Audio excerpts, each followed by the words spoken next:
students, you must have heard about the renewable and non-renewable energy resources.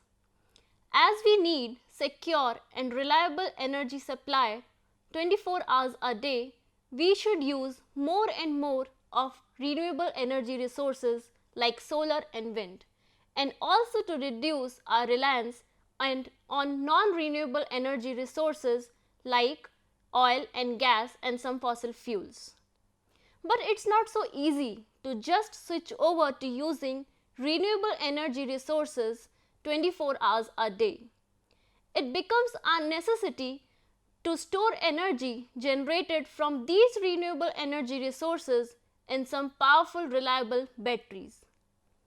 So I'll be taking up the topic of batteries in the upcoming episodes, and in this episode I will be discussing about the basic concepts of battery, how it was invented, its construction, components, and classification of batteries with some examples. The main basic unit of a battery is an electrochemical cell, which converts chemical energy into electrical energy through an oxidation-reduction reaction, that is, redox reactions. These type of reactions involves the transfer of electrons from one material to another through an electric circuit. Though we are referring to a term battery, the more basic term is a cell. So, a battery can consist of one or more than one cells connected either in series or in parallel. Battery can come also in various shapes and sizes according to their application in different sectors. It is very handy and convenient to use as small as a fingernail, or it can be as big as a trunk. Before going into deep in the topic, we should know how it was invented and what are the different milestones of the battery. Initially, in 250 BC till 224 AD, Parthian Empire was using a clay jar, inside which a copper rod was immersed in a vinegar solution. They were using this clay jar for electroplating of gold onto silver artifacts. Later, it was identified as a battery, and hence it was known as Baghdad battery, as it was used in Baghdad, and also Parthian battery, as it was used by Parthian Empire. But the term battery was first used by Benjamin Franklin in 1749. Afterwards, in 1800, Alessandro Volta invented the voltaic pile, which was also referred as a battery. In 1859, the first rechargeable, that is a type of secondary batteries, lead acid battery, was developed by Gaston Plante. Then in 1868, a modern zinc carbon battery, also known as Leclanche battery, as it was developed by a scientist, George Leclanche. Nowadays, what we are using, that alkaline battery or lithium batteries in various remotes, computers, telephones, mobile phones, or in some other applications of toys, either alkaline battery or lithium battery was invented by Louis Urey in 1949. Now, let us move forward to construction of a battery, how it was constructed, or we can say how can we construct a general battery. There are various parts of a battery: cells, then to connect cells, cell connectors, then plates, to differentiate the plate separators, then electrolytic solution, and to cover all these materials, case, cover and vent caps. As I have discussed, we can see in this diagram, there are various parts. Number one, the case to cover all these materials, the cover to hold the material, then separators to separate electrodes, cell connectors, cells, plates and electrolytic solutions, and overall the vent caps to release gases. The main basic unit of a battery is a cell. Cell is consisting of both the electrodes and separators. As I have already told, cell can be one or more than one in a battery, but a single cell produces about 2.1 volt when immersed in an electrolytic solution. In a battery, if we are using more than one cells, then a heavy metal cast alloy straps are used as cell connectors to connect all these cells together in one battery so that they can work simultaneously either to increase voltage or to increase current as per their application. Then the plates. In a cell, we are having two types of plates, positive plate and a negative plate. That is, we can say cathode and anode. Both the plates we can say form of either metal or metal oxide. But if we are talking about positive plate, then they will be of positive metal oxide, and if we are talking about anode or negative plate, then that it will be of metallic or alloyic plate. Then these plates are separated by a thin porous semi-permeable membrane which allows only selective ions to pass through. After that, these plates and separators are dipped in an electrolytic solution. These are chemicals or mixtures of chemicals which react with the active materials in the plates to create an electrical pressure, or we can say voltage, and conduct the electrical current. This electrolytic solution can be any solvent, or we can say water mixed with salts, acids or alkalis, mainly to impart conductive current. Then vent caps. Vent caps are on the vent holes. They allow mainly the controlled release of hydrogen gas during charging. During charging, the hydrogen and oxygen gas, both the bubbles come out from the vent holes, which can be capped by vent caps to controlled release. All these materials, that is electrodes, separators and electrolytic solution, are held and protected by a case, that is a container type, and cover provides outlets for terminal posts and vent holes for venting of gases and for battery maintenance. By this time, we may have understood the basic components of a battery, that is anode, cathode and electrolyte solution. Now anode. Anode, or we can say negative electrode or negative plate, they acts as reducing or fuel electrode. It gives up electrons to the external circuit and is oxidized during the electrochemical reaction. It can be any metal or any alloy, but hydrogen can also be used as an anode. Now cathode, it acts as oxidizing electrode. It accepts electrons from the external circuit and is reduced during the electrochemical reaction. It can be any metallic oxide or sulfide, but oxygen can also be used as a cathode. Now the electrolytic solution. It acts as ionic conductor. Electrolyte solution provides the medium for transfer of charge as ions inside the cell between the anode and cathode.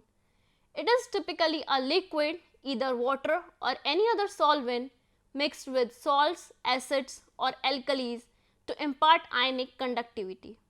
The electrolytic solution can never be a conducting one, so that it can never discharge when not in use.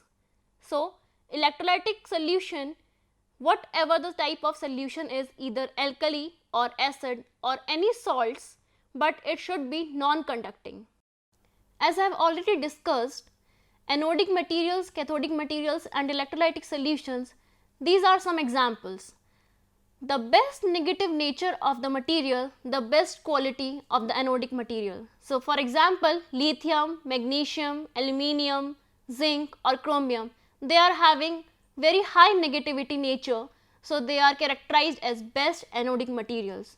On the reverse order, if we are saying for cathode, the highest positivity of the particular material, the best category of the cathodic materials. So we can say like iron oxide, cuprous oxide, iodate or ferrate, these are having very high positive nature, so they can be considered as very good cathodic materials. But for electrolytic solutions, it can be any solvent either mixed with salt or acids or alkalis. So potassium hydroxide, sulfuric acid, salty water, and lithium iodide solution. These are some more familiar examples of the electrolytic solutions which we are using in our day-to-day life in batteries. Now, if we are using a battery to store energy, then we will use it somehow anytime. If we are using a battery, then it will get discharged. And after discharging of a battery, we will again try to recharge it, or we will try to first recharge of a battery before using it. So what is discharging and what is charging? Discharging, when any external load, like you can see a bulb in this diagram, is connected to the electrodes. These are two electrodes.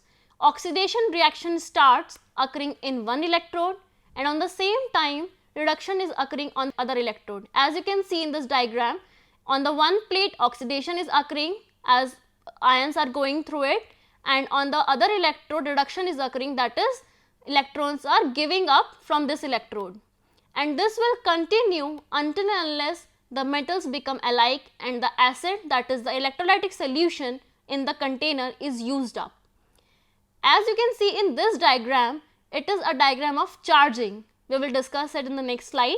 During charging or recharging, the current direction is reversed. That is, if reduction reaction was occurring in cathode initially, now oxidation reaction will occur in this cathode, and in this anode oxidation reaction will occur in discharging, but now reduction reaction will occur in this anode, and the current direction is reversed. We can say the voltage is applied.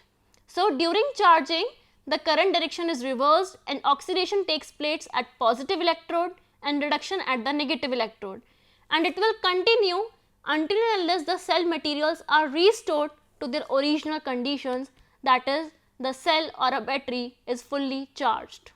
For charging of particular battery or a cell, there are mainly 5 factors which have to be considered: temperature, state of charge, plate area, electrolyte impurities, and gassing. Temperature. If we decrease the temperature, it will resist the charging. So, as you have already seen in your day-to-day life, if the battery is cold, it will take longer time to charge, while warm battery will take less time to charge. And never ever even try to attempt charging for a frozen battery. It can never charge. Now the state of charge. State of charge means the capability of all the selective atoms, that is active materials, affecting charging of particular cell or a battery. Now plate area. If we are increasing the plate area, it will take longer time to charge a battery. So we can say lesser the plate area, lesser the time for charging. Next factor is electrolytic impurities. As this is the common thing, if impurities are more, any property will discard it. So we can say if impurities are more in electrolytic solution, it will take longer time to charge, or in other words, electrolytic impurities resist charging. The last factor to be considered is gassing. As I have already told before in previous slides, that both the electrodes, that is cathode and anode, provide hydrogen and oxygen bubbles while charging. If these bubbles or gases come out through vent holes, these are the vent holes, they will also wash away the active materials of the electrodes, and that will affect charging and it will take longer time to charge. Now the characteristics of battery. As I have already told before, it can vary in different sizes and in different shapes. So, like physical batteries, it can be of button shape or AAA shape, AA shape, and the most important term, energy density, that is the capacity of that particular battery per their size, either in volume or in weight. If you are talking about weight term, then the more specific term is the specific density, and if you are talking about the volume, then it will be considered as energy density. But for a battery characteristic, we more generally use energy density for both the terms. Next is longevity, that is how long a battery can work according to its capacity and its number of recharge cycles. That is, up till a number of rechargeable cycles, a battery can work for a particular application in particular sector. And then discharge characteristics, that is a voltage drop. Next characteristic of a battery is cost. Then there are some behavioral and environmental factors which have to be considered for a battery, like more commonly temperature. As I have already told before in factors for charging that temperature affects charging. Then self discharge, as I have told in electrolytic solution, if the electrolytic solution is conducting one, then it will get self discharged. The memory effect of a battery, and some environmental factors include leakage, gassing, toxicity and shock resistance of a battery. Now the classification of batteries. Batteries can be classified mainly in 4 types: primary batteries, secondary batteries, reserve batteries and fuel cells. Now the primary batteries. Primary batteries are very easy to use and very convenient. They can be easily sized and shaped in any size and in any shape according to their applications in different sectors, in different tools, toys, cameras, etc. Then secondary batteries. These are rechargeable batteries, and nowadays you have seen a rechargeable battery used in some toys, in some games or in camcorders or in telephones also. Now reserve batteries. They are high power source of batteries. They are mainly used in weapon system, that is in fuses or missiles, where we need to have a high amount of power for generally a shorter period of time. Fuel cells. Fuel cells are mainly a type of battery in which we are using an open source of air and an open source of material, that is a solution. In all these 3 types, primary, secondary and reserve, we are having a limited source of solution, that is we are having particularly a limited solution and electrodic material within a battery. But in the fuel cell, it is an open source, that is open source of air, that is oxygen, and an open source of hydrogen which is connecting through a fuel cell. Now we are taking up the primary batteries in detail. It is non-rechargeable, as I have already told, and disposable ones. If once the chemical reaction is used up in the particular battery, it can never be reversed in primary batteries, whereas it can be reversed in secondary batteries, as we will discuss it in the later slides. For the longer period of storage, we generally prefer primary batteries, and it also having a lower discharge rate as compared to other type of batteries. Some common examples of primary batteries include alkaline battery, Leclanche battery because it was invented by Leclanche, or zinc carbon battery, magnesium batteries, aluminium batteries, mercury oxide batteries, silver oxide batteries or lithium batteries. Now the secondary batteries, as I have already told, these are rechargeable batteries. They can be recharged number of times as per their capacity of the application. These are similar to primary batteries in all concepts, except once the chemical reaction occurred in a battery, it can be reversed number of times according to its capacity, but it can be charged through a specific charger only, and they are having better low temperature performance and very low maintenance is also required. Some examples of secondary batteries include lead acid batteries, nickel cadmium battery, nickel zinc battery, nickel hydrogen batteries, nickel metal hydride batteries, silver cadmium batteries, silver zinc batteries and lithium ion batteries. We will discuss lead acid batteries and lithium ion batteries in detail in my upcoming episodes. Now the first example of primary batteries, that is the alkaline batteries, which you have seen in many applications like in your quartz watches or in your calculators or in remotes. We are using mainly alkaline batteries. The name alkaline comes from the alkaline nature of an electrolytic solution which we are using in these type of batteries. In this type of batteries, the anodic material is zinc powder form and the cathodic material is manganese dioxide, that is MnO2. And the electrolytic solution we are using is potassium hydroxide. So the overall reaction of this type of battery is when zinc in solid form reacts with manganese dioxide, which is again in solid form because they both are in electrodes, forms zinc oxide, that is at anode the oxidation reaction occurs, so it will form zinc oxide, and in the same time reduction occurs in the cathode, so it will form Mn2O3 in the solid form again, as they both are in electrodes only. And the ions are conducting through an electrolytic solution which is conducting voltage, so the electric voltage which is conducted was plus 1.43 volts. If we are considering the half reactions of anode and cathode, then at anode zinc, which was initially present, when reacts with hydroxyl ions produce zinc oxide and water, and 2 electrons are removed.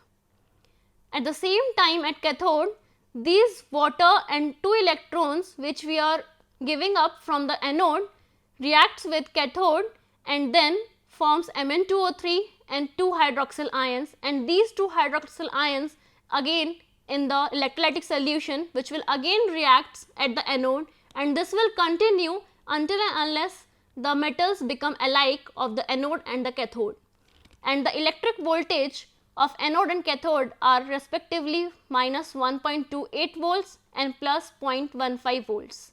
Now the advantages of alkaline batteries.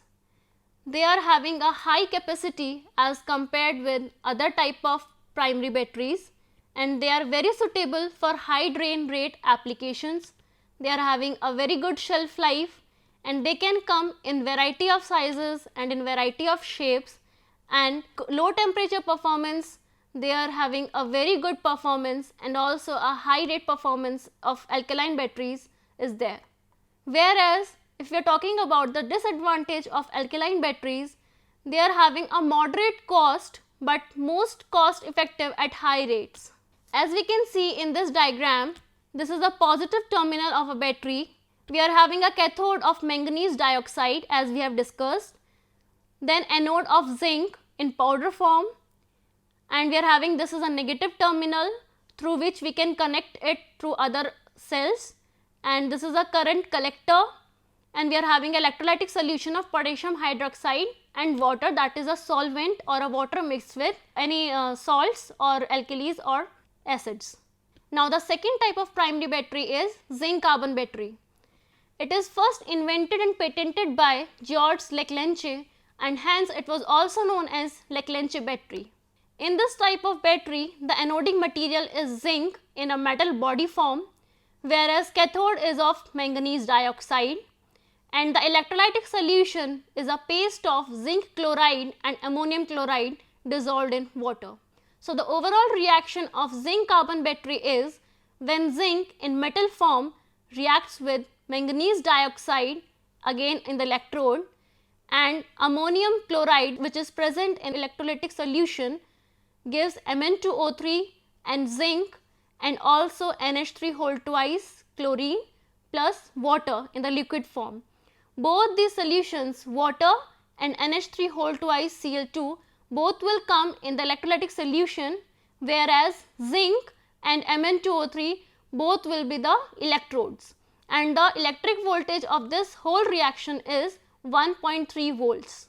If you are talking about the half reactions at anode and cathode, then at anode, when zinc reacts at the anode, it will form zinc in ionic form and 2 electrons, and the electric voltage will be minus 0.763 volt. Now at cathode, when ammonium chloride reacts with manganese dioxide, that is NH4Cl, when reacts with MnO2 and 2 electrons which came from anode to form Mn2O3, water and ammonia and chlorine. Now the advantages of zinc carbon battery. It is of very low cost. It is very good for non-critical use under moderate conditions. Again, as it is a type of primary battery, it can come in variety of sizes and shapes, and it's very available in all the forms, and it's having a long tradition of reliability. Whereas if we consider the disadvantages of zinc carbon battery, the main disadvantage is it is having a propensity to leak. It's having a very low energy density, very poor low temperature performance, and poor shelf life. What we have discussed for zinc carbon battery can be seen in this diagram. A carbon rod, they are having two terminals, positive and negative terminals. Then protective coating is there, then pitch seal, air space, then manganese dioxide mixture is there, then electrolyte paste is there, and zinc, which is of electrode, and separator for separating electrodes. So in this lecture we have discussed about the basic concepts of battery, how it was invented, its construction, components, and the classification, with some detailed view of examples of primary battery. In the upcoming lectures, we will be discussing about some examples of secondary batteries, fuel cells, and power batteries, about their principle and construction also. Thank you.